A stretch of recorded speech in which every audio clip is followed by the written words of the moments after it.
comenzando el curso de hermenéutica. Vamos a tratar de ser muy prácticos en este curso. La idea de este curso, hermanos, es a petición de muchos hermanos que de alguna manera han tenido dificultades en sus estudios por desconocer ciertas herramientas que pueden ser indudablemente de gran utilidad para el estudio de la Escritura. Por eso este curso de hermenéutica bíblica vamos a desarrollarlo siempre pensando que de una manera práctica podamos, con ejercicios, etcétera, poder acercarnos a dominar la herramienta. Hoy nos vamos a enfocar en tres aspectos de la hermenéutica. Vamos a ver su definición, vamos a ver su necesidad y también su propósito. Ahora bien, este curso básico de hermenéutica, que en la mañana de hoy vamos a comenzar, por la gracia de Dios, tiene como propósito enseñar los principios de interpretación bíblica, pero de una forma, repito, práctica, llevando al estudiante al texto.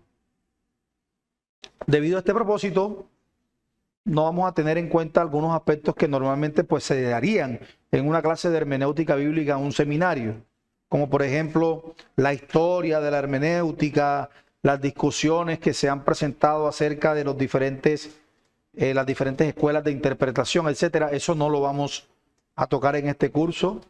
Como les dije, vamos a tratar de hacer el curso lo más práctico posible. Pero ¿por qué es importante?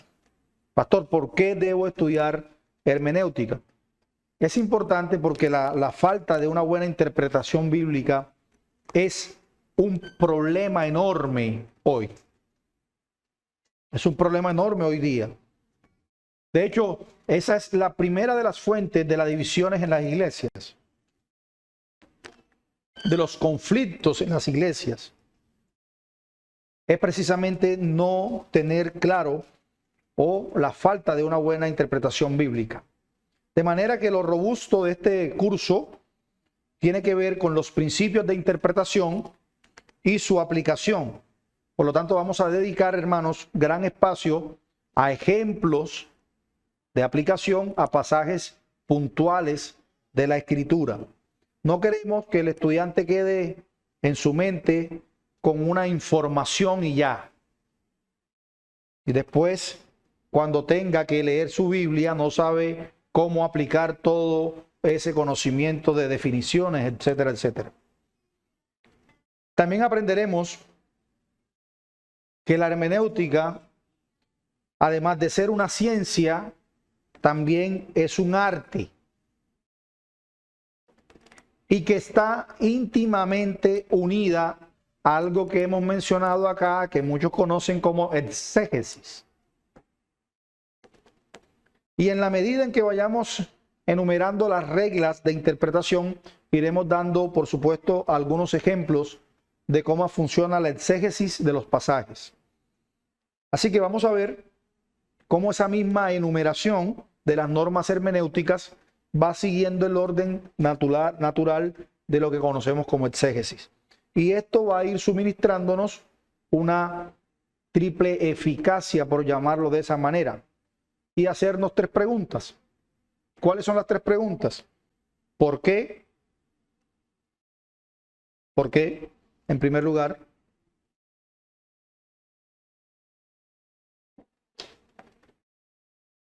¿Para qué? ¿Cierto?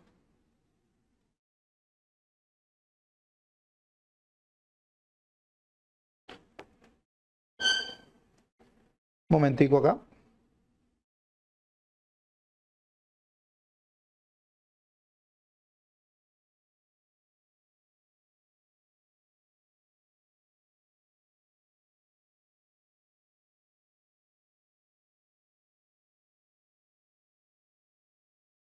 Ok.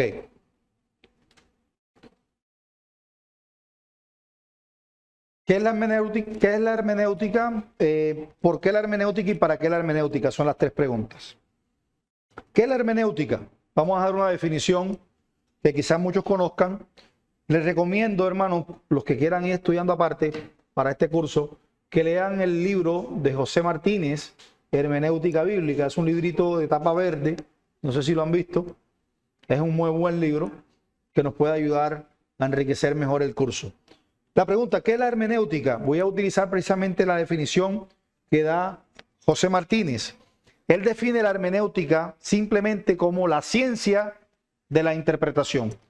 ¿Qué es la hermenéutica? La ciencia de la interpretación. Pero el término etimológicamente hablando se deriva del verbo griego hermeneu, que significa explicar, significa traducir, significa interpretar. Entonces, ¿qué es la hermenéutica? Ok. Pero este término no se ha utilizado únicamente para el área bíblica, sino que es un verbo que se ha utilizado en el arte de la interpretación en escritos de todo tipo, jurídicos, económicos, de todo tipo. Por lo tanto, a nuestro estudio no solamente vamos a estudiar hermenéutica, sino que le vamos a añadir la palabra bíblica para segmentar de que estudiaremos hermenéutica bíblica o la ciencia de interpretación bíblica. No existe un solo cristiano en la tierra que no sea un intérprete. ¿Por qué? Porque todos los cristianos leen ¿qué? Su Biblia. Todos estamos leyendo la Escritura. Y como toda la Escritura es de interpretación, en otras palabras, siempre estamos haciendo interpretación ¿qué? Bíblica.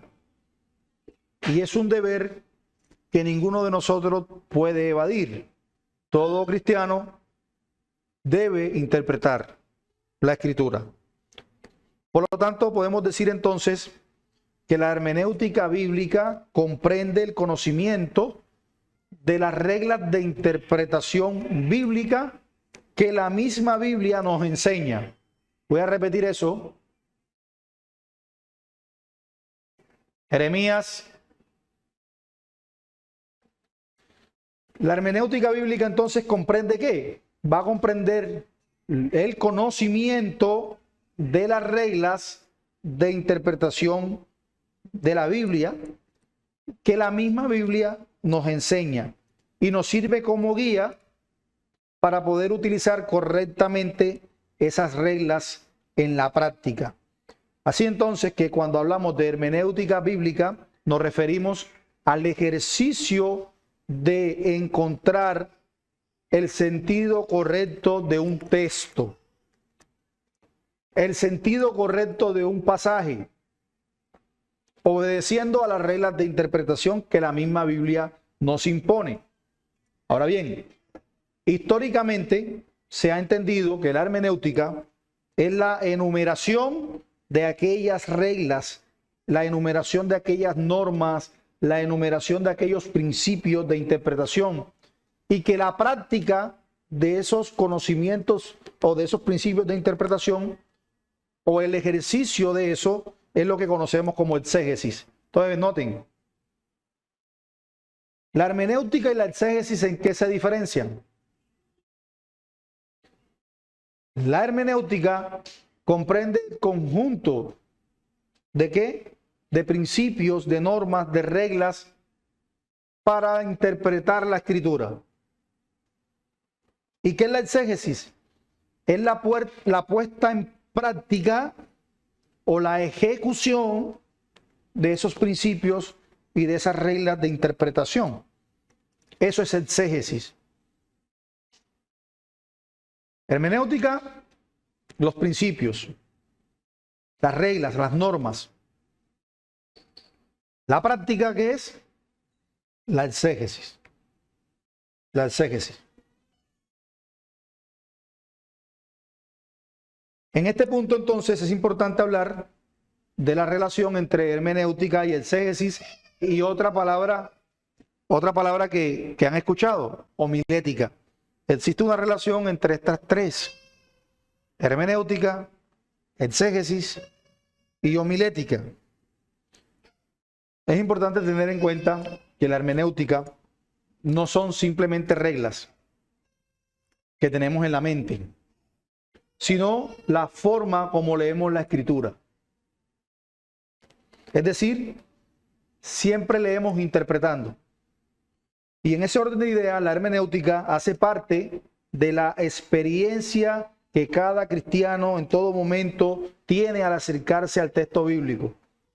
Mientras que por su parte, la exégesis es ese proceso más dedicado, ¿cierto?, más formal que usamos a la hora de interpretar.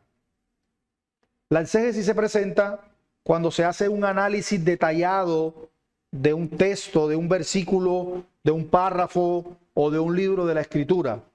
Y por supuesto para yo poder hacer eso, necesito de unas normas de interpretación que me provee la hermenéutica. No puedo simplemente empezar a interpretar como yo creo que debo interpretar, sino que debo seguir unos lineamientos de unos principios de interpretación que me deja ¿qué? La hermenéutica. Entonces, la exégesis es la interpretación de un texto, que al mismo tiempo interpreté usando unos principios para poderlo hacer. Pero cuando hablamos de homilética, que también es un curso que daremos posteriormente, si el Señor nos lo permite, nos referimos al ejercicio propio de la predicación. Es, en palabras sencillas, tomar la exégesis, ¿verdad?, o la interpretación de un texto y llevarla al púlpito de una manera sencilla, de una manera pertinente para que el pueblo de Dios pueda ser edificado. No es coger todas las notas del texto hebreo, del texto griego y todo el trabajo exegético, traerlo acá tal cual como lo hizo, porque sé que no entenderemos ni papa. Sino es tomar todo ese estudio de exégesis y de una manera sencilla traerlo al púlpito, explicarlo. Entonces la homilética establece más bien las normas para que nosotros podamos comunicar efectivamente la palabra de Dios cuando predicamos. Por supuesto, la homilética depende ¿de qué? De la exégesis. Que a su vez la exégesis depende ¿de qué? De la hermenéutica. Entonces noten cómo están íntimamente relacionadas. Y más adelante veremos cómo no tener claro esto puede llevarnos a predicar mal. Vamos a ver un ejemplo. Como dijimos que esto íbamos a ser práctico, vamos a ver un ejemplo. Yo creo que vayan conmigo a Nehemías. Nehemías capítulo 7. Nehemías capítulo 7. Vamos a leer los versículos del 73 en su segunda parte, la parte B, hasta el capítulo 8, versículo 9. Miren que es un texto largo, ¿no? Vamos a leerlo.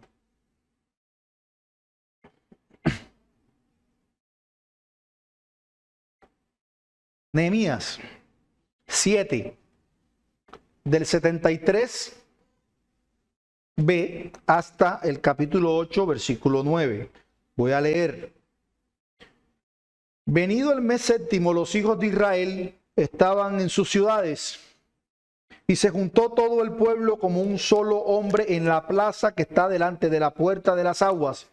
Y dijeron a Esdra, el escriba, que trajese el libro de la ley de Moisés, la cual Jehová había dado a Israel. Y el sacerdote Esdras trajo la ley delante de la congregación, así de hombres como de mujeres, y todos los que podían entender, el primer día del mes séptimo, y leyó en el libro delante de la plaza que está delante de las puertas de las aguas, desde el alba hasta el mediodía, en presencia de hombres y mujeres, de todos los que podían entender. y los oídos de todo el pueblo estaban atentos al libro de la ley. Y el escriba Esdras estaba sobre un púlpito de madera que habían hecho para ello, y junto a él estaban Matatías, Sema, Anías, Urías, Hilcías, Maasías, a su mano derecha, y a su mano izquierda Pedaías, Misael, Malquías, Hasum, Hasabana, Zacarías y Mesulán. Abrió pues Esdras el libro a ojos de todo el pueblo, porque estaba más alto que todo el pueblo, y cuando lo abrió, todo el pueblo estuvo atento, no estaban dormidos, como nos pasa, estaban atentos. Bendijo entonces Esdras a Jehová, Dios grande, y todo el pueblo respondió, amén, amén, alzando sus manos, y se humillaron y adoraron a Jehová, inclinados a tierra. Y los levitas, Jesuá, Bani, Serebías, Jamín, Acub, Sebatía, Jodías, Maasías, Kelita, Azarías, Josabet, Hanán y Pelaía, hacían entender al pueblo la ley, y el pueblo estaba atento en su lugar. Versículo 8, y leían en el libro de la ley de Dios claramente, y ponían el sentido, de modo que entendiesen la lectura. Y Nehemías el gobernador y el sacerdote Esdras, escriba, y los levitas hacían entender al pueblo, dijeron a todo el pueblo, día santo es a Jehová nuestro Dios, no os entristezcáis ni lloréis, porque todo el pueblo lloraba oyendo las palabras de la ley. Entonces noten este pasaje largo, vamos a hacer un pequeño ejercicio. Lo primero es que Esdras, ¿qué hace? Lee la palabra de Dios en presencia de ¿quién? De la asamblea, pero hay un tema importante, dice, todos los que podían entender. Eso lo vemos en el versículo 3. Mientras Esdras leía, el pueblo que hacía, trataba de entender. ¿Y eso qué es? Recuerden los significados del verbo, de la palabra hermeneu. Entender, interpretar. Entonces, ¿qué hacía el pueblo? Trataba de entender, es decir, trataba de ¿qué? De interpretar. Después en el versículo 7 se nos dice que los levitas que acompañaban a Esdras hacían entender al pueblo la ley. Y de una forma causativa, del mismo verbo que es usado anteriormente para hablar de interpretación. Es decir, ellos interpretaban lo que Esdras estaba diciendo, lo que él estaba predicando para el pueblo.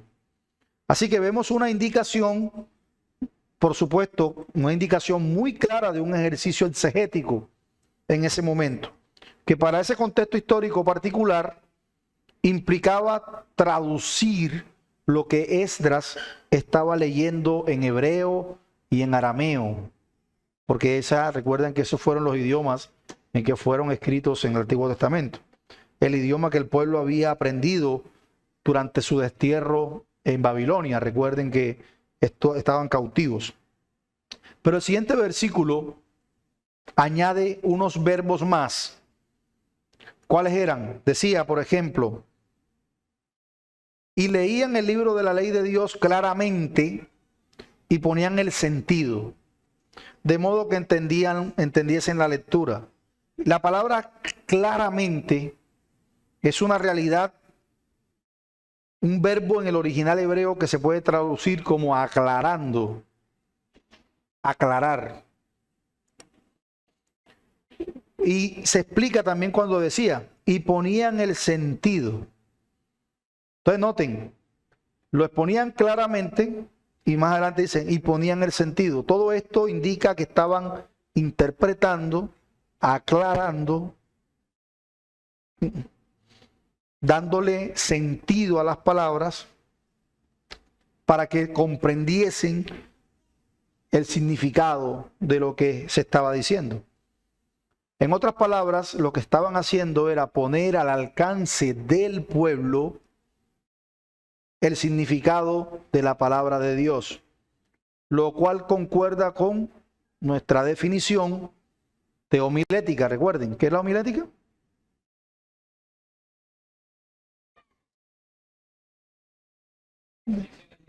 Homilética. Exacto. La ciencia de la predicación, pero es tratar de tomar la exégesis y presentarla al pueblo de una manera sencilla. Y esto era lo que ellos estaban haciendo en ese momento cuando Esdras estaba predicando.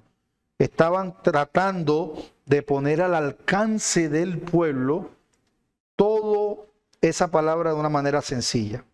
De manera que tenemos en este texto al pueblo interpretando lo que Esdras leía. Pero a los levitas, haciendo un análisis más cuidadoso, para poderles traducir el texto y finalmente darle un verdadero sentido, lo clasificaban hacia el pueblo. Es importante no dejar pasar los detalles que se presentaron en esa predicación de Esdras. El primero es que la lectura, la interpretación, la predicación de la palabra de Dios es más, mucho más que un simple ejercicio intelectual. Es mucho más que un ejercicio intelectual. No se trata únicamente de poder haber comprendido o de haber comprendido lo que se predicó. Y es claro en el versículo 6. ¿Qué dice el versículo 6? Vamos a ver si lo pueden leer.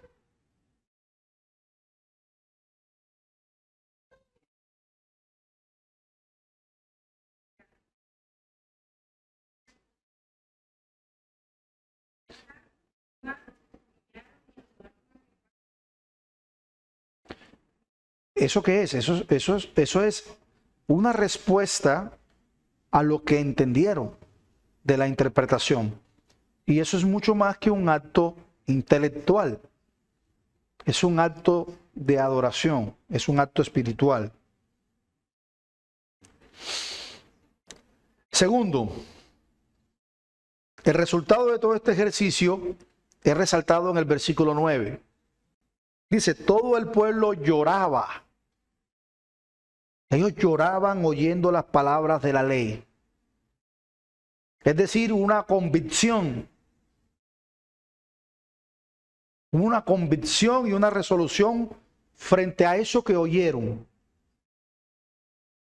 Entendieron, interpretaron lo que oyeron y una convicción poderosa que los llevó a llorar. Interpretaron claramente lo que se les estaba predicando. ¿Qué quiere decir? Que la hermenéutica correctamente aplicada va a tener siempre un resultado para la gloria de Dios. Para la gloria de Dios. ¿Por medio de qué? Por supuesto, de una transformación de su pueblo hacia la predicación. Entonces noten, la hermenéutica bien aplicada busca la gloria de Dios, no busca la gloria del predicador, sino la gloria de Dios. Ahora, ¿por qué esto es importante? Porque cuando no entendemos la relación de hermenéutica, exégesis y homilética, puede llevarnos por caminos errados y nos puede traer consecuencias males grandes. Por ejemplo, lo mencioné ahorita, cuando nosotros los que predicamos traemos al púlpito nuestro trabajo exegético, es decir, toda la exégesis tal cual como la trabajamos en nuestras notas. Cuando vamos al púlpito, cuando venimos acá con todas esas notas exegéticas, o cuando aplicamos la hermenéutica sin hacer la exégesis, y cuando se da mayor prioridad a la homilética que a la exégesis, indudablemente van a venir consecuencias. A mí me gusta mucho cómo lo ilustra siempre el pastor Javier Martínez cuando habla de esos errores que uno comete en no darle el lugar a cada cosa, el lugar a la hermenéutica, el lugar a la exégesis y el lugar a la homilética. Él decía que podemos pensar en la relación entre las tres disciplinas, hermenéutica, exégesis y homilética, como el esqueleto, la carne y la piel. El pastor Javier Martínez decía o dice ese ejemplo que me parece fantástico. El esqueleto dice, el esqueleto es la interpretación bíblica, es la hermenéutica. Entonces, noten un cuerpo humano, el esqueleto es la hermenéutica, ¿cierto? La piel, dice él,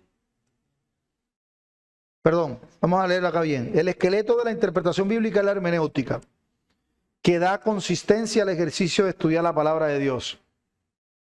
La carne, dice él, es la exégesis, que provee un contenido firme y el alimento grueso del sermón. Y dice él, y la piel es la homilética, que nos enseña a presentar estas verdades de una manera que sean claras, directas y pertinentes para el oyente. Entonces, fíjense el ejercicio que él coloca. Él dice, hombre, si yo presento un sermón solo con mi hermenéutica, voy a mostrar ahí un esqueleto, solo los huesos. No tiene carne ni tiene piel. Pero si por el contrario, listo, presento en el púlpito la hermenéutica, que es el esqueleto, y también la exégesis, que es la carne, voy a presentar ahí a un monstruo, ¿cierto? Una persona que tiene huesos y carne, pero no tiene piel. Eso es lo que predicaré. Pero si uso bien de la hermenéutica y la exégesis, que son los huesos y la carne, y puedo predicarlos correctamente, entonces daré un sermón completo, con esqueletos, carne y piel. Porque cuando nosotros no aplicamos bien alguna de las tres, podemos presentar defectuosamente un sermón. ¿Qué pasa cuando me enfoco más en la homilética que en la exégesis? Puedo presentar un sermón perfectamente armonioso en cuanto a la secuencia de la presentación del sermón, pero sin un contenido poderoso del mensaje bíblico. ¿Sí me hago entender? O sea, puede haber una persona muy elocuente, pero que no está hablando absolutamente nada de la verdad del texto. O por el contrario, cuando hago un marcado énfasis solo en la exégesis y no en la homilética, puedo traer ese mensaje al pueblo de Dios que seguramente no entenderá la gran mayoría lo que se dijo. Porque la intención de la homilética es traer todo ese trabajo exegético y presentarlo de una manera sencilla, como lo hizo nuestro Señor Jesucristo, que todo el que lo escuchó, desde el más pequeño hasta el más adulto, le entendía. Ese es el trabajo.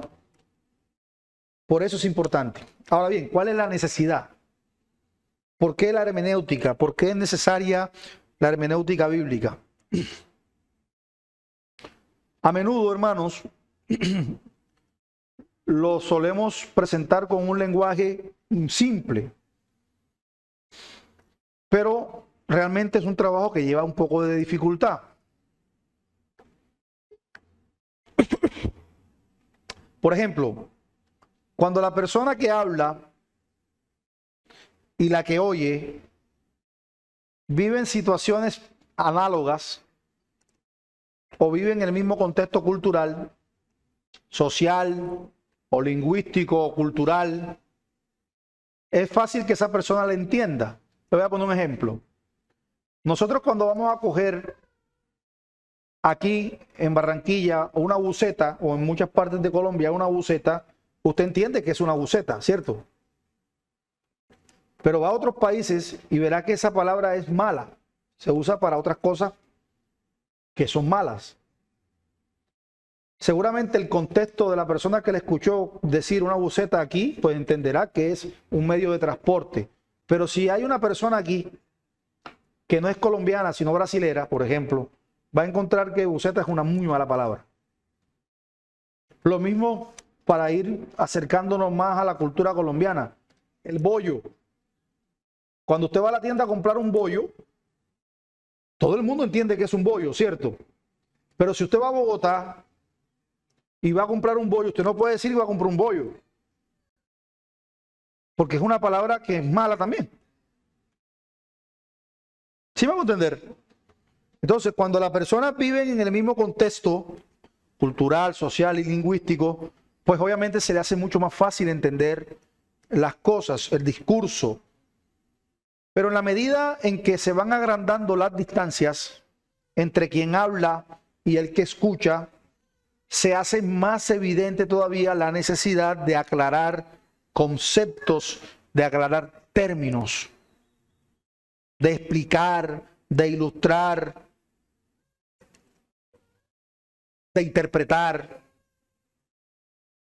Pensemos, por ejemplo, en las dificultades que tiene un campesino, un hombre que trabaja en el campo, para entender un discurso sobre Big Data, sobre inversiones, sobre Bitcoin. ¿Será que una persona entregada toda su vida al campo, en la agricultura, va a ir a una conferencia donde van a hablar de Bitcoin, de Big Data y de inversiones? ¿Entenderá? ¿Cierto? Quizás sí entienda si la persona que está exponiendo explica cuidadosamente cada término, cada concepto. Bueno, en ese mismo orden de ideas, en dificultades semejantes, surgen cuando se lee un libro cuyo autor pertenece a un país, a una cultura, a un tipo de sociedad, a un momento histórico diferente y lejano que el nuestro. Es por eso la necesidad de la hermenéutica, hermanos, porque el trabajo hermenéutico es indispensable en el estudio de la Escritura. Son muchos los obstáculos que se presentan cuando se quiere interpretar atinadamente un escrito de hace 1000 años, en un pueblo cuya cultura es muy distinta, muy diferente a la nuestra, cuyas costumbres y lenguas son muy diferentes a la nuestra. ¿Por qué? Porque en algunos aspectos importantes el mundo y los tiempos antiguos difieren notablemente de nuestro mundo de nuestros días. Es el caso claro de las Escrituras. El contexto de los pueblos de Oriente en la antigüedad, cultural, social, político, religioso, es muy distinto al nuestro. Hay un puente enorme de distancia y por supuesto eso genera mayor complejidad. Cuando hablamos de la Biblia, no estamos hablando de la obra de un hombre en un momento histórico determinado, sino un conjunto de libros escritos a lo largo de más de 1000 años, ¿verdad? Comprimido de grandes cambios culturales, de grandes cambios políticos, sociales y religiosos. Y el tema se vuelve mucho más complejo todavía cuando a esto se le añade la adversidad de los autores, el estilo, los géneros literarios. Entonces, hermanos, comprenderemos lo imperioso de un trabajo esmerado cuando se trata de interpretar las escrituras hebreocristianas. Es un trabajo arduo. Muy bien lo dijo el apóstol Pablo a Timoteo. Hermanos, es un trabajo arduo. Muchos a lo mejor ven con desdén el trabajo que se hace a los que se paran acá a enseñar. Pero detrás de cada enseñanza hay un trabajo arduo de muchas horas, para poder tratar en nuestro esfuerzo de presentarles de una manera clara, sencilla, un mensaje bíblico de manera correcta. Pastor, ¿y qué pasa con el principio de la perspicuidad? Recuerden que es perspicuidad, la claridad, la sencillez de la escritura. Si la escritura es perspicua, que quiere decir que es clara y sencilla, que cualquiera la puede entender, ¿por qué se presentan entonces esos problemas que usted habla del contexto, de las diferencias culturales, religiosas, etcétera? Hermanos, a veces la hermenéutica bíblica es mirada con recelo como si fuese una enemiga y hasta con menosprecio. Y ese principio de perspicuidad ha sido tergiversado. ¿Por qué? Es cierto que algunos pasajes de las Escrituras son muy claros, y sobre todo aquellos que tienen que ver con la salvación. Son muy sencillos, muy claros. Pero aún en estos casos, los textos solo son comprendidos en la plenitud de su significado cuando se analizan concienzudamente. Por ejemplo, no hay en toda la Biblia un versículo más fácil de entender que Juan capítulo 3, versículo 16. Porque de tal manera amó Dios al mundo que ha dado a su Hijo unigénito para que todo aquel que en él cree no se pierda, mas tenga vida eterna. Ese pasaje resulta comprensible aún para la mente más simple, ¿cierto? Sin embargo, resulta un problema grandísimo cuando los conceptos bíblicos expresados en los términos amor, Hijo unigénito, creer, perdición y vida eterna se interpretan mal. Y lo vivimos a diario, ¿no? O no es la pelea o el debate más bien que tenemos con nuestros hermanos arminianos. ¿Cuál es el pasaje que usan los hermanos arminianos para hablar de que la salvación es para todo el mundo? Uno de los pasajes. ¿Cuál? Juan 3:16. ¿O no? Entonces noten cómo un pasaje sencillo puede tener esos diferentes tipos de interpretación. De manera que si aún los textos claros, sencillos, deben ser objeto cuidadoso de un análisis exegético, ¿qué diremos a los que son más complejos? Aquellos pasajes que son más oscuros, que presentan algunas expresiones ambiguas o en algunos casos que aparentan contradicción con otros pasajes de la Escritura. ¿Qué hacemos con esos pasajes? ¿Qué significado le vamos a atribuir a un lenguaje figurado? Por ejemplo, a los tipos, a las alegorías. ¿Cómo vamos a interpretarlos? ¿Cómo vamos a interpretar los salmos imprecatorios? ¿Cómo vamos a interpretar los enigmas proféticos? ¿Cómo vamos a interpretar los géneros apocalípticos? Etcétera. Hay quienes opinan, hermanos, que la dirección del Espíritu Santo es suficiente para una recta interpretación. Por supuesto, nosotros no dudamos que eso sea cierto en todo lo referente a la salvación y al plan redentor. Por supuesto que sí. Pero es que la correcta dirección del Espíritu Santo no me dice a mí, por supuesto, que no pueda usar de las herramientas que Dios a lo largo de la historia nos ha dado precisamente para poder comprender e interpretar de mejor forma el texto bíblico. O sea, no se pone en tela de juicio la utilidad de la hermenéutica.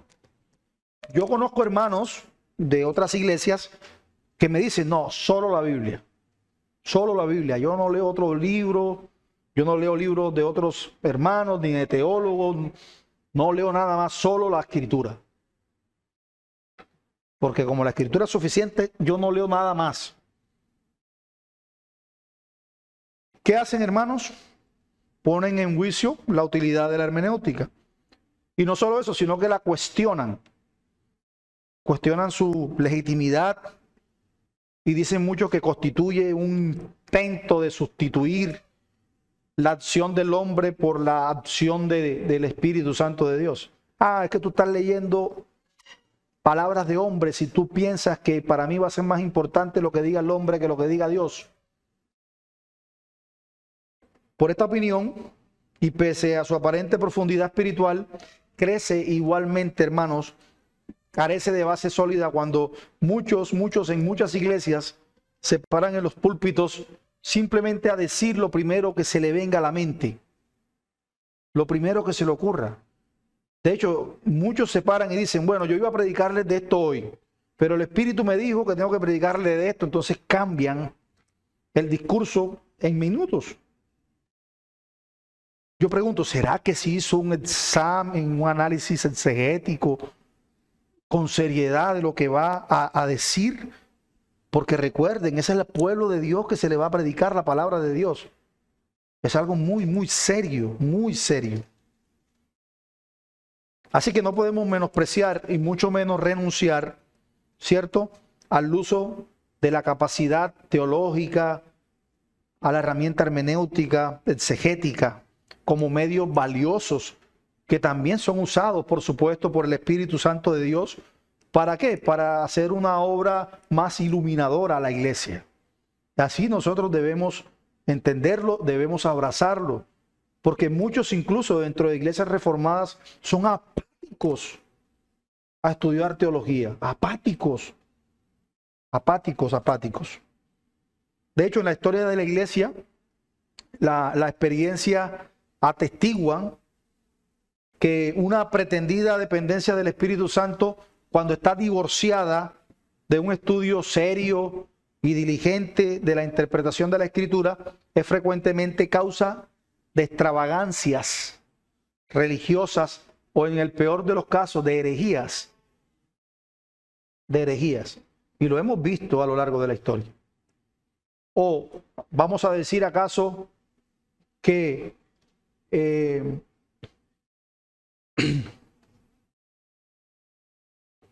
vamos a decir acaso que los grandes herejes de la historia no leían la Escritura.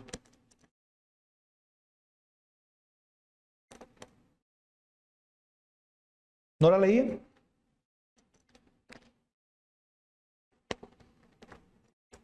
Así que estamos de acuerdo, hermanos, por supuesto que la obra del Espíritu Santo es indispensable para la comprensión de la palabra de Dios, pero no es por lo general una obra que nos ahorre la saludable tarea de usar la hermenéutica. En otras palabras, la hermenéutica debemos verla siempre como una guía, no un atajo, no un obstáculo para llevarnos al conocimiento verdadero de Dios. Es una guía, es una herramienta, no un obstáculo. Nos va a ayudar a conocerlo mejor. Por lo tanto, contar con la guía del Espíritu Santo no excluye la necesidad del estudio encaminado a desentrañar la más exhaustiva y fielmente posible significado de los textos sagrados, de los textos bíblicos. Aquí un texto nos va a proveer un marco más o menos referencial como ejemplo. Vamos a considerar Génesis 1 al 3. Génesis del 1 al 3. Cuando leemos Génesis capítulo 1, vamos a leer el versículo 26 al 28. Alguien que me ayude con la escritura. Génesis capítulo 1, versículo 26 al 28. Pastor Pedro, si puede, me acompaña con la lectura.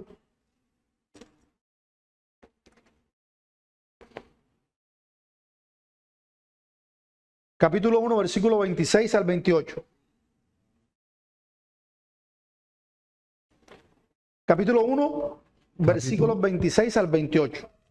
Leo la palabra del Señor en Génesis capítulo 1, versículos del 26 al 28, donde dice: Entonces dijo Dios: hagamos al hombre a nuestra imagen, conforme a nuestra semejanza, y señoree en los peces del mar, en las aves de los cielos, en las bestias, en toda la tierra y en todo animal que se arrastra sobre la tierra.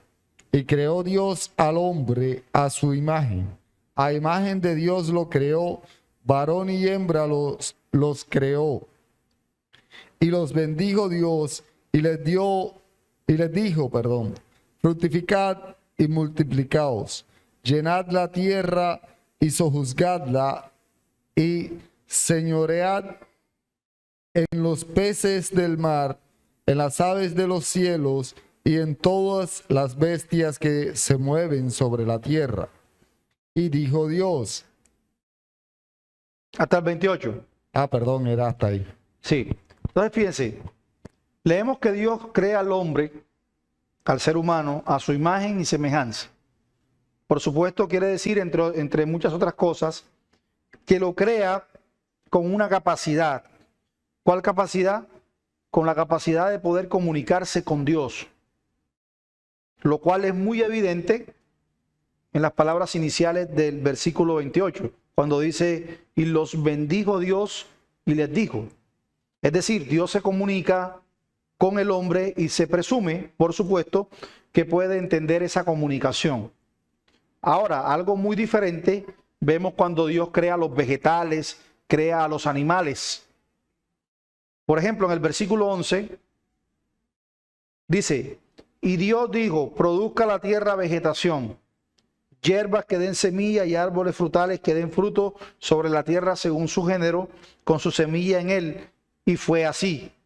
Dios simplemente da un mandato y el mandato se ejecuta, se crea. O en el versículo 22, donde dice, y Dios los bendijo diciendo al hombre, ¿no?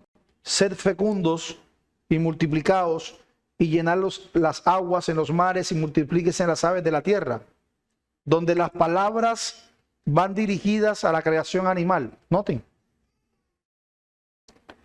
Perdón, a la creación animal, no al hombre. No les dice o no le da lo mismo que le dijo a Adán, de tener esa comunicación.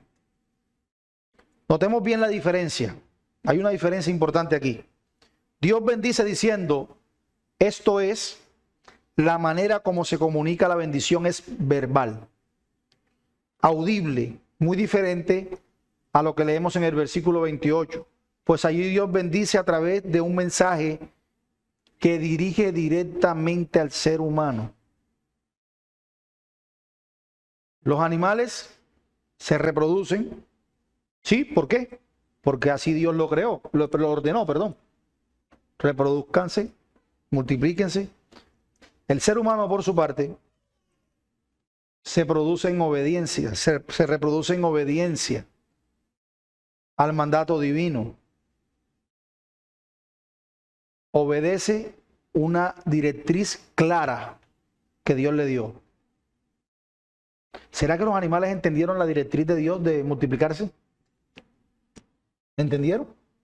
No. Pero el hombre sí. En el capítulo 2 vemos esta relación entre Dios y el hombre, mediada por una comunicación mucho más clara. Por ejemplo, Génesis 2, versículos 16 y 17.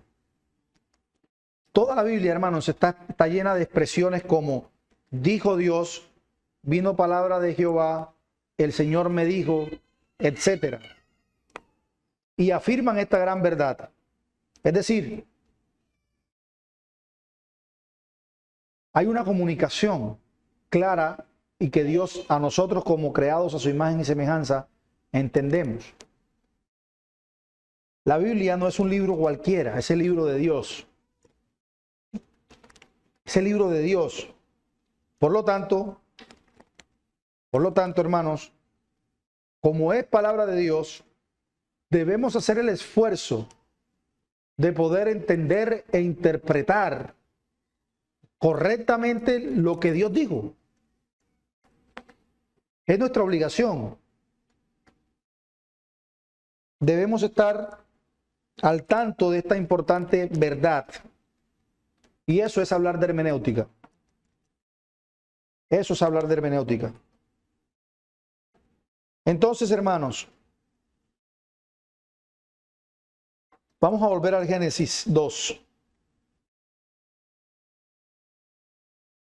Notemos que Dios se comunica con el hombre dándole mandamientos y esperando su obediencia, lo cual le da un carácter especial a la revelación divina. Dios da un mandato a Adán, quien queda bajo esa obligación. El mandato positivo que hablábamos en la escuela dominical. Da un mandato. Es claro entonces que ahí hay una relación de dependencia, de obediencia. Dios no habla con Adán de tú a tú. La amenaza del versículo 17 implícitamente trae aparejada una promesa que constatamos más adelante. Esto quiere decir que la Biblia es por excelencia un libro, hermanos, además de intelectual, un libro espiritual. Espiritual. Aborda temas fundamentales de la humanidad y sobre todo abarca desde adentro del hombre. Es cierto que Jeremías exclamó diciendo: engañoso es el corazón más que todas las cosas y perverso, ¿quién lo conocerá? La vida espiritual del hombre está en lugares tan profundos que el mismo hombre no las puede escrutar. Solo Dios conoce y afirma lo que dice el profeta Jeremías. Si a eso se suma el hecho de que los hombres como criaturas no podemos contener lo infinito, las verdades bíblicas entonces corresponden en palabras que el apóstol Pablo usó: cosas que ojo no vio, ni oído yo, pueden ser reveladas únicamente por la acción del Espíritu Santo. Ahora bien, hermanos,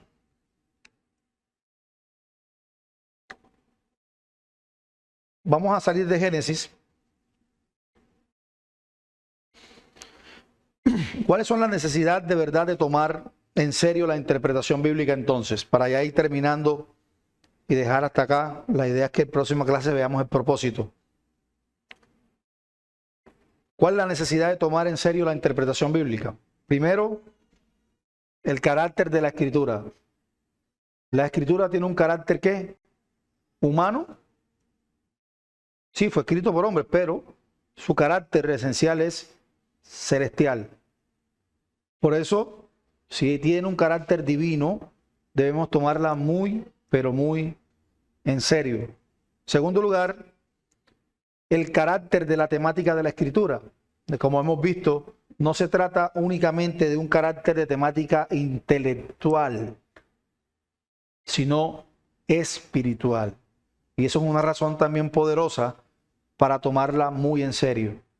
La interpretación bíblica se debe tomar en serio porque el carácter de la temática de la Escritura es, además de divina, espiritual. En tercer lugar, el carácter de los lectores de la Escritura. ¿Cuál es nuestro carácter? Nosotros que leemos la Escritura es limitado y es que pecador. Es limitado y pecador. Y como tenemos tal incapacidad, debemos aferrarnos más de la dependencia del Espíritu Santo y del uso correcto de las herramientas que nos permitan una correcta interpretación bíblica. Y por último, debemos tomar muy en serio la interpretación bíblica por el carácter del enemigo de la Biblia. ¿Quién es el carácter del enemigo de la Biblia? Es contradictor y estamos hablando de Satanás. Siempre los ataques de Satanás son usando la Escritura. Lo vemos claramente en Mateo capítulo 4 cuando entra a tentar a nuestro Señor Jesucristo. O como cuando lo hizo en Génesis capítulo 3. Y si el enemigo de nuestras almas usa la escritura tergiversándola para hacernos daño, ¿creen que no es de tomar en serio una correcta interpretación bíblica? Pregunto, si usted tiene un enemigo que constantemente está usando unas herramientas para hacerle daño, y la única salida y alternativa que usted tiene es conocer también esas herramientas para poder defenderse, ¿usted no lo haría?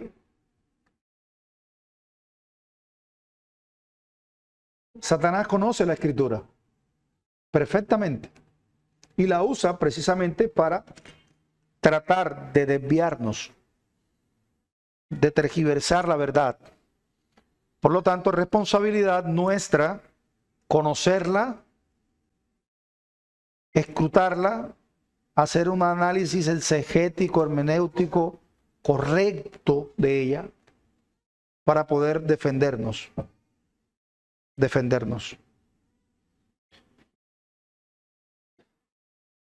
Ya respondimos a la pregunta ¿para qué? ¿Para qué la hermenéutica? O sea, ¿cuáles son o deben ser nuestros propósitos a la hora de interpretar la Biblia? Advertimos un poco, ¿cierto? ¿Cómo podemos llegar a ser expertos de la interpretación bíblica, pero usándolo para la gloria de Dios, no para el mal de otros? Y ahora, ¿cuál es su propósito? Y con esto terminamos. El apóstol Pablo hace una advertencia muy fuerte a Timoteo. En el capítulo 4 de su primera carta, en el versículo 16, Pablo le advierte a Timoteo y le dice: ten cuidado de ti mismo y de la doctrina. Persiste en ello, pues haciendo esto te salvarás a ti mismo y a los que te oyeren. Dos textos nos ayudan a discernir los propósitos de la interpretación bíblica. Inicialmente, consideramos de nuevo a Nehemías, pero el 8:8 solamente. Nehemías 8:8, en el punto donde lo habíamos dejado. Nehemías 8 dice: y leían el libro de la ley de Dios claramente y ponían el sentido de modo que entendiesen la lectura. Teniendo en cuenta esto, que ponían el sentido de la escritura y la advertencia del apóstol Pablo, donde debemos tener mucho cuidado de nosotros mismos y de la doctrina, es absolutamente imposible que no nos dé temor, a la hora de pararnos aquí. Y aquellos hermanos que tienen un llamado a la predicación, porque fácilmente podemos estar dando un mensaje equivocado al pueblo de Dios. Hermanos, si eso no se queda sin consecuencias. Bien lo dice Santiago en su carta, que no nos hagáis maestros muchos de vosotros, sabiendo que con ello acarrearíamos mayor condenación. Por lo tanto, la predicación, hermanos, no es un juego, es algo muy serio, muy serio. Y todos aquellos que hemos tenido un llamado a ello, debemos ser responsables. Y la responsabilidad, por supuesto, implica ser diligente en el estudio riguroso y en el análisis hermenéutico y exegético de los textos. Es serio. Es interesante ver lo que hacían Esdras y sus compañeros con respecto a la palabra de Dios. Ellos leían claramente, ponían el sentido y entendían la lectura. Aquí está el propósito inmediato de la hermenéutica: entender lo que se lee. Entonces, en palabras sencillas, ¿cuál es el propósito de la hermenéutica? Entender lo que se lee. No hay otro. Por ello, hay que leer claramente y poner el sentido correcto al texto para poder entender lo que se lee.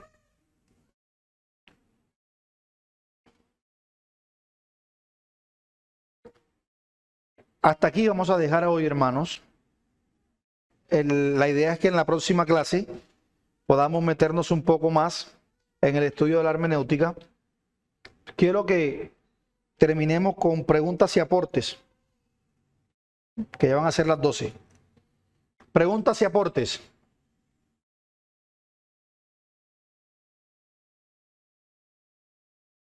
¿No hay preguntas ni aportes? Bueno, voy a hacer las preguntas yo. ¿Ah? Bueno, hoy por lo menos nos tenemos que ir con 3 cosas claras. La definición de la hermenéutica, la necesidad de la hermenéutica y el propósito de la hermenéutica. ¿Quién me puede decir? Por lo menos una. La definición. Muy bien. La necesidad.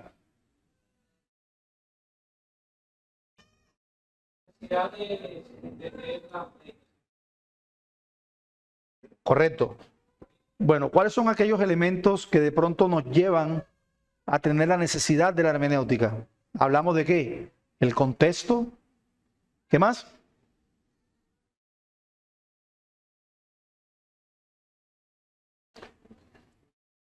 ¿Qué me puede decir? ¿Ah? ¿Qué dijimos sobre la exégesis? ¿Qué es la exégesis? Si la hermenéutica es la ciencia de la interpretación o aquellos principios y normas y reglas para poder interpretar, ¿qué es la exégesis? ¿Qué dijimos? Correcto. ¿Es poner en práctica qué? Correcto. Correcto. Las dos van de la mano. Ok. ¿Y cómo entra la homilética?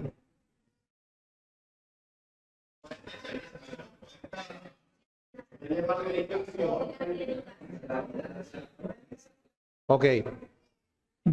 ¿Las puedo desligar a los 3? Correcto. Una depende de qué? ¿De qué depende la homilética?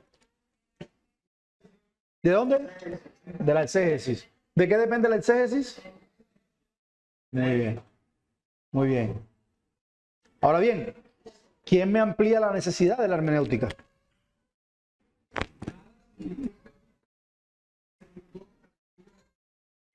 Excelente. Gracias, hermano Luis. Hay una necesidad porque los escritores, los autores, dieron un mensaje a un auditorio primario, inmediato, que está muy lejos de nuestro contexto cultural, político, social. Es decir, que hay una distancia entre los receptores primarios del pasaje y nosotros. Por eso necesitamos de la hermenéutica, de la buena exégesis. Ahora bien, el propósito lo dijimos ahora mismo. ¿Cuál es el propósito de la hermenéutica? ¿Quién me dice? ¿En serio? Entender lo que se lee. Muy bien, el hermano diácono Heriberto. Entender lo que se lee. ¿Y qué debo hacer para entender lo que se lee? ¿Qué hizo Esdras? Leyó correctamente, primero leyó claramente. ¿Y qué más hizo Esdras? E interpretó.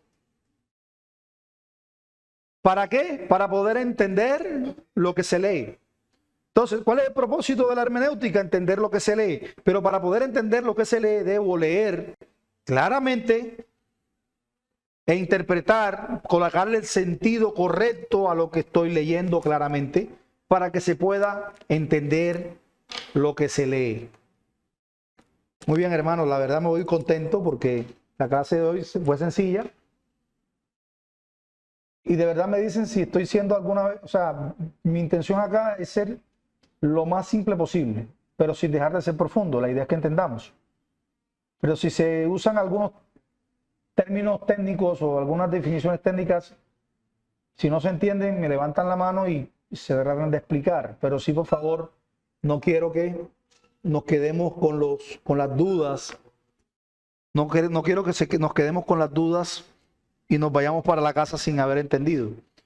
El hermano Gregorio, que estuvo hablando 20 minutos con el hermano Andrés, anotó juiciosamente todo.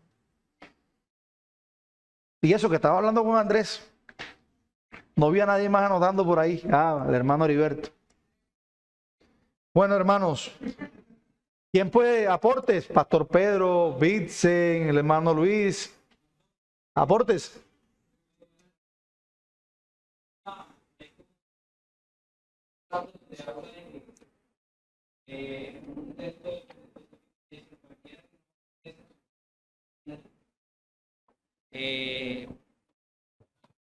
Cualquiera que no aborrece a su padre, a padre y madre, Más que a mí, no es es digno de digno mí. de mí. Pero lo vemos en otro pasaje en el mismo evangelio del evangelio que dice, cualquiera que no ama más, cualquiera que ama más a su padre y a su madre, más que a mí, no es digno de mí. Entonces ahí está, ahí se pone. Claro. Ahí se pone Hay una regla importante. regla. Claro. La regla más importante para la interpretación bíblica es algo que se conoce como la analogía de la fe. ¿Qué es la analogía de la fe? ¿Qué es la analogía de la fe? Es que la escritura se interpreta a ella misma. Eso que acaba de hacer el hermano es precisamente analogía de la fe. Él mira un pasaje que para él fue algo duro, algo un poco oscuro, algo contradictorio, como el que no aborrece a padre y madre más que a mí no es digno de mí. ¿Será que Dios me está mandando a aborrecer a mis padres? Pero mira que encontró en otro pasaje paralelo que dice, el que ama más a padre y a madre más que a mí no es digno de mí. ¿Qué hizo él? Usó una herramienta de interpretación, que se llama analogía de la fe, donde pudo aclarar que Dios no nos está mandando a aborrecer a nuestros padres. De hecho, hay un mandamiento que nos manda a honrarlos y tiene promesa. Por lo tanto, no me puede decir ese pasaje que yo debo aborrecerlos porque iría en contradicción a la misma ley de Dios. ¿Sí me hago entender? Entonces, pero eso lo veremos más adelante. Pero gracias. Pastor Pedro, aportes. Bueno, dentro de la clase podemos aportar algo ya como adicional y es con respecto a los contextos. Hoy uno de los contextos más claros que usó el pastor fue el contexto histórico. Pero uno de los contextos que muchas veces pasamos por alto y que es fundamental es precisamente el contexto del libro en el ámbito de la escritura o el lenguaje de escritura que utiliza. Porque si nosotros tratamos de interpretar el libro de los Salmos de la misma manera que interpretamos el libro de Génesis, estamos cometiendo un error en donde no vamos a entender con total claridad lo que nos quiere decir el lenguaje poético del libro de los Salmos. Así es. Mientras que si nosotros vemos los libros históricos como libros históricos y estudiamos cómo se interpreta un libro histórico, estudiamos cómo se interpreta una poesía, ya ahí se nos va a hacer más fácil al momento de hacer una verdadera exégesis de un texto, porque ya sabemos en qué lenguaje está escrito. Así es. Y es algo que nosotros, desafortunadamente, cuando estuvimos en el colegio, la mayoría no le prestamos atención al momento de leer por lo menos una novela, que no es igual a leer un poema o igual a leer otro tipo de texto. Y de hecho, hermano, pastor, si ahondáramos más, nos tocaría dar una clase primero de gramática antes de dar una clase de hermenéutica. Porque obviamente entra mucho que entendamos de gramática para poder comprender los géneros literarios Es que y podamos hacer una correcta interpretación. Fíjese. Sí. Sí, pero ¿qué vamos a hacer en el curso? Como dijimos, va a ser un curso práctico y vamos a tratar de dar las herramientas de interpretación a cada género literario para que sepamos cómo se interpreta un libro narrativo, histórica narrativo, un género apocalíptico, cómo se interpreta una parábola, cómo se interpreta un libro poético, etcétera, etcétera, etcétera. Listo. Bueno, hermanos. El hermano Víctor. Y terminamos. Pastor Yerey, y saludo a todos. Pastor, yo he visto personas que leen la Biblia o también se ponen a leer otros libros aparte y termina enseñando herejía porque no se cuida por sí mismo. La última parte que usted dio sobre los enemigos de la Biblia y también los que no se cuidan ellos mismos, porque he visto que comienza bien, camina bien y parece Y terminan mal. parece que está en comunión con Dios, parece que Dios está con ellos, pero cuando vemos que ya está enseñando estas cosas, vemos que ya está cambiando, ¿será que entra en un seminario teológico? O no estoy contra la teología, sino o lee libros aparte, o se pone a leer la Biblia de una manera equivocada, o escucha un falso maestro y termina enseñando una cantidad de herejía y contraria la palabra de Dios. Gracias, Víctor, por ese aporte porque es valioso. Ojo, Porque que lo lo he que, visto a muchas personas, 2 personas. sí, lo que acaba de decir Víctor es muy importante. Hermanos, la fuente de la que bebemos, es decir, los libros que estudiamos, son determinantes. Pero voy a ser muy preciso con esto. No quiere decir que nosotros no podamos leer autores liberales, católicos, luteranos, adventistas, etcétera. Dentro de la labor de un ministro es precisamente buscar la manera de conocer a fondo las doctrinas, incluso las heréticas, para poderlas refutar. Pero para eso, para poderlas refutar, necesitamos entenderlas. Y eso pues nos lleva a la necesidad de poder leer cierta literatura. ¿Dónde está el peligro? El peligro está en que hay muchas personas quizás que no tienen una solidez doctrinal y tambalean con las cosas que leen. Algunos son persuadidos por ese tipo de fuentes. Y hemos visto en la iglesia en muchos casos donde personas con una sana doctrina, aparentemente fuertes en una dogmática reformada, por ejemplo, o de sana doctrina, terminan yéndose por el camino del liberalismo teológico, etcétera. En el peor de los casos terminan apostatando.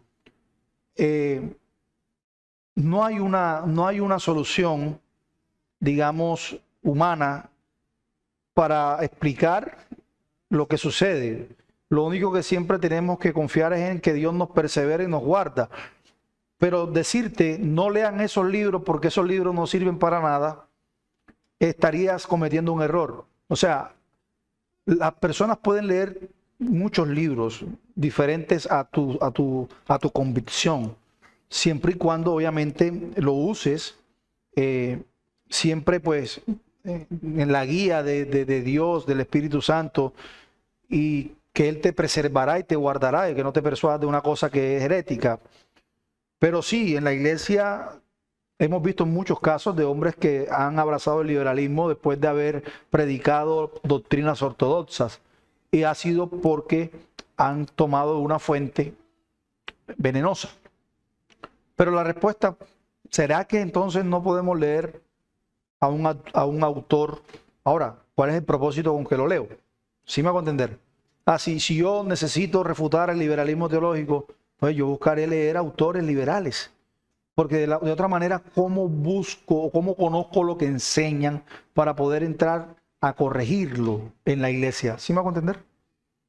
Entonces, es peligroso, pero siempre, como les digo, dependencia del Señor se puede hacer. Por ejemplo, hay muchos autores católicos que son piadosos y son muy buenos, tienen muchísimos buenos materiales. ¿Por qué no leerlos? ¿Sí me hago entender?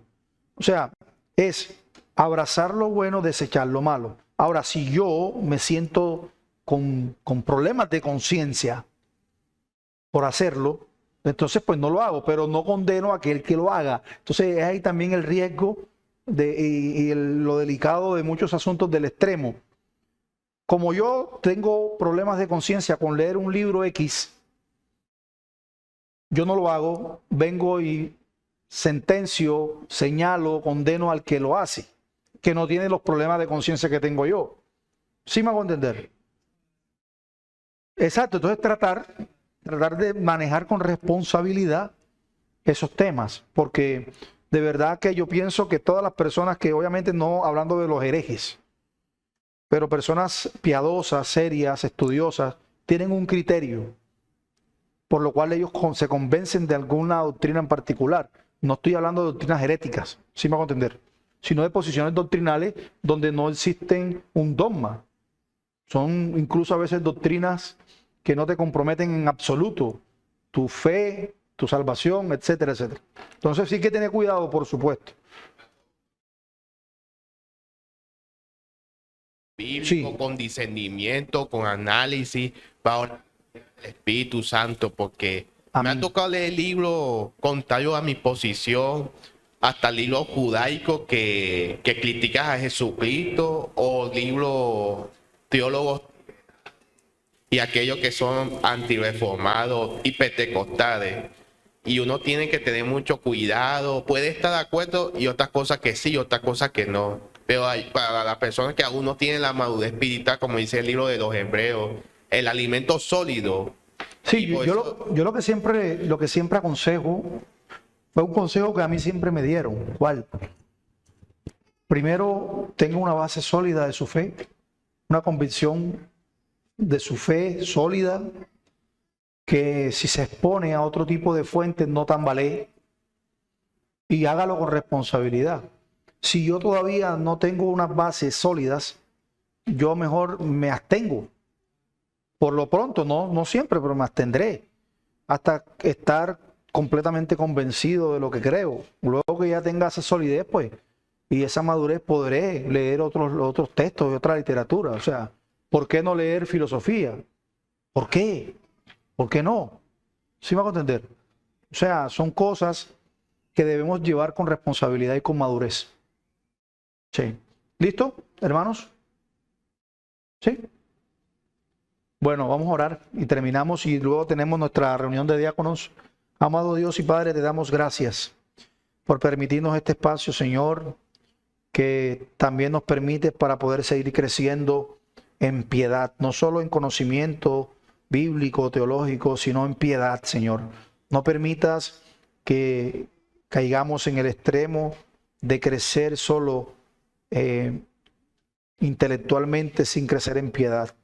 Ayúdanos a que todo el conocimiento que adquiramos sea, Señor, un ayo para poder reconocer lo pequeño que somos y exaltar lo grande que eres y nuestra dependencia a ti, Señor. Bendice nuestras vidas, guárdanos, cuídanos. En el nombre bendito de Jesús. Amén y amén. Quedan